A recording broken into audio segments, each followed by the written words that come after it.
आज हम लोग ने यहाँ मड में मनीषा बंगलो में भोजपुरी का बहुत ही बेहतरीन गाना शूट किया है। एक नेताजी के ऊपर है वो, तो गाना रिलीज़ होगा तो आप लोगों को पता चलेगा। लेकिन ये गाना रिलीज़ हो रहा है एवरेस्ट भोजपुरी से, तो मैं आप सभी से निवेदन करूँगा तो ज़रूर इसे देखें। किस तरह का गाना है? रोमांटिक है या गाना अपने भोजपुरी में कहेंगे तो बखान होता है ना, जैसे जो लड़की है वो अपने पति का बखान कर रही है कि मेरा जो पति है वो किसी नेता से कम नहीं है, मेरी सासू माँ का जो बेटा है वो किसी नेता से कम नहीं है, ऐसा गाना है। कौन है आपके अपोजिट इस गाने में? कौन है? मेरे साथ हैं शुभी शर्मा जी।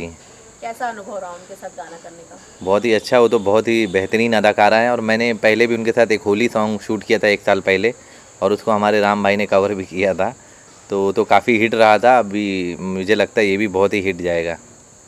इसमें जो अपना म्यूजिक कंपनी एवरेस्ट आ रही है, इसके लिए क्या कहना चाहेंगे? भोजपुरी में ये नया बहुत ही अच्छी कंपनी है और बहुत सारे गाने शूट हो रहे हैं, तो बस इंतज़ार कीजिए, कुछ नया आप लोगों को देखने को मिलेगा क्योंकि बहुत ही बेहतरीन शूट हो रहा है यहाँ पर और लगातार कई दिनों तक शूटिंग चलने वाली है। यहाँ पर बहुत सारे गाने हैं, मेरा भी गाना है, बहुत सारे अलग कलाकारों का भी गाना है, सबके गाने बड़े बेहतरीन हैं।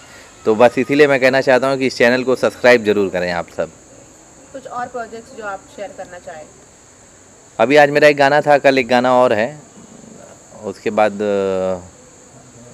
अभी तो पेंडिंग में ही है सारे गाने। अभी और कौन कौन कलाकार के गाने शूट होने हैं एवरेस्ट भोजपुरी के? यहाँ पर टुनटुन यादव जी हैं, बहुत ही फेमस सिंगर हैं वो, उनका गाना शूट हो रहा है। शुभी शर्मा जी हैं, दिव्या जी हैं, बहुत सारे कलाकार हैं यहाँ पर। और जो वीडियो डायरेक्टर हैं गाने के, वीडियो डायरेक्टर उनका मैं धन्यवाद करना चाहता हूँ क्योंकि उनके कारण ही मुझे शुभी शर्मा के साथ 2-3 गाने कर चुका हूँ, तो उन्होंने ही मुझे मौका दिया है यहाँ पर भी काम करने का और शुभी जी के साथ एक बार फिर से काम करने के लिए। क्या नाम लीजिए डायरेक्टर साहब? जीतू भोजपुरिया जी मेरे मित्र भी हैं बहुत अच्छे, और वो हमेशा अगर कुछ प्रोजेक्ट करते हैं, अगर 10 गाने कर रहे हैं तो 2 गाने तो मुझे ज़रूर देते हैं, इसके लिए उनका मैं धन्यवाद करना चाहता हूँ। और जो ये म्यूजिक कंपनी आ रही है, क्या क्या धमाका होने वाला है, कुछ बताएंगे आप? बहुत, जैसा कि मैंने देखा इनकी प्लानिंग बहुत बड़ी है और कम से कम इन 8 दिनों में कम से कम 40 गाने शूट होने वाले हैं इनके, और आगे भी कई सारे प्रोजेक्ट पर काम चल रहा है। तो ज़बरदस्त आपको इस चैनल पर एंटरटेनमेंट मिलने वाला है, आप देखते रहिए बस। तो लाइक सब्सक्राइब लिए क्या कहना चाहें एवरेस्ट भोजपुरी? मैं सभी अपने दर्शकों से निवेदन करता हूं कि इस चैनल को, भोजपुरी एवरेस्ट को ज़्यादा से ज़्यादा शेयर करें, लाइक करें और सब्सक्राइब करें और कमेंट भी करें, यही निवेदन है आप सभी से।